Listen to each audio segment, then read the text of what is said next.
Hey, what's up guys? Woodham down here, FitPro Health Clinics, 109 Princess Street again. Just following along from our beta blocker type stuff, we talked about cardiovascular medicines, one class of drugs being beta blockers. We've talked about how it works, so we've gone through that whole blood pressure equation, which is, depends on your heart rate, depends on how much resistance there is throughout the system that the heart is pumping it through, and it depends on how much or how hard the heart is pumping, i.e. how much blood is pumped out at each contraction. Right, so let's talk a little bit about that. Beta blocker is obviously used to help treat blood pressure. We're going to talk a little bit about right now is 5 of the 10 ways that you can reduce your blood pressure without medicines. So first 5, real quickly, I'm just going to go through them real fast and give you a quick little brief overview of them. Then tomorrow I'm going to jump on and do the other 5. So, how we can reduce our blood pressure without medications. First one is lose the extra kilos, particularly around the waistline. So research has shown that as we get rid of the carrying a little bit extra around here, a few extra kilos, good thing is to reduce that. Now you can do that obviously lots of number of ways, and a couple of those might be getting some regular movement in, sitting down less, doing more of the stand-up stuff. Actually just saw something on TV recently about stand-up stations, the way to go, as opposed to sitting down all the time in computers and blah blah blah. So other things are obviously reducing the amount of processed food in your diet and getting rid of as much of that as you can, eating as much real food as possible.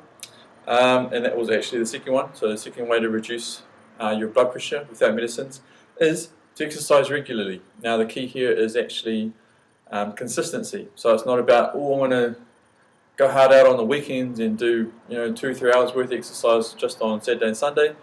No, it's best if you actually go and try and spread that out across the whole week. So it's about being consistent over the whole period of time. So maybe you'd get 20-30 minutes 4 or 5 days a week instead of a couple of hours all on one day. Okay, so that kind of thing is good. What kind of exercises are the best ones? We've gone through that a little bit before. Check out the previous videos. We talked about things like compound functional exercises, the squats, the pushes, the pulls, anything like that, as well as doing some high intensity type cardio, so the interval type thing, interval cardio, where that people can relate to between the lamppost type thing, running between lampposts, walking, running, walking, that kind of thing. What else do we have down here? Number 3 in our list of ways to reduce your blood pressure without medicine is eat good real foods. So if you can reduce the amount of processed food in your diet, you're going to be doing awesome on your way to reducing your blood pressure. Now processed foods are full of not only sodium, which a lot of people will tell you reduce your sodium if you've got high blood pressure, but they're also full of all these other things that your body does not recognize as well, and so it's not able to use them efficiently, and it adds to your waistline. So part of the first one where we say reduce your waistline and drop the kilos is by changing your food. Now if you can eat as much good real food, we're talking about good vegetables, grass-fed organic meat, is the best way to go.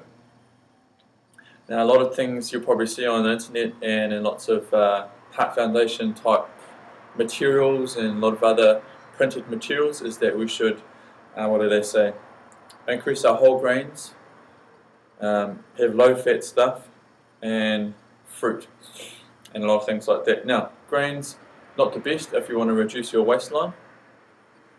Research has shown that actually wheat and a few other grains are actually causing what's called a wheat belly.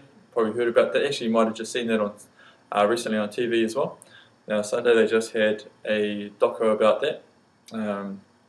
Guy that wrote Wheat Belly, what's his name? I think it's William Davis. Anyway, check it out. Google Wheat Belly and you'll find him. Cardiologist from the States that was talking about grains and how we shouldn't be having them in our diet or reducing it as much as we can. And not just because of the gluten factor either. Okay, there's other factors because of the new wheat. Another thing, fruit. So fruit's full of fructose. I think it's a couple of people out have talked about fructose and the impact of that on gut. Not saying that fruit causes gout, but I'm saying that high fructose intake, not just from fruit, but from processed foods and all that other stuff, lots of other things that fructose is in.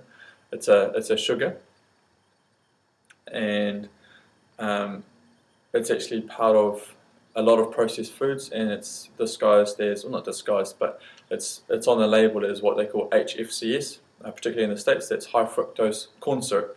Okay, so tons of fructose in there.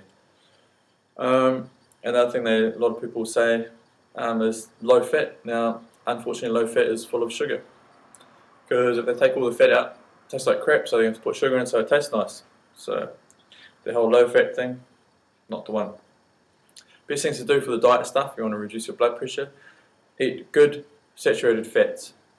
Or we might freak out and say, oh no, can't have fat, should have low fat, blah blah blah. Good saturated fats, the types that our parents used to eat back in the day, are good for us. Okay, new research has come out to show that stuff as well. So we're talking about eggs, the whole thing, good for you. Avocado, good.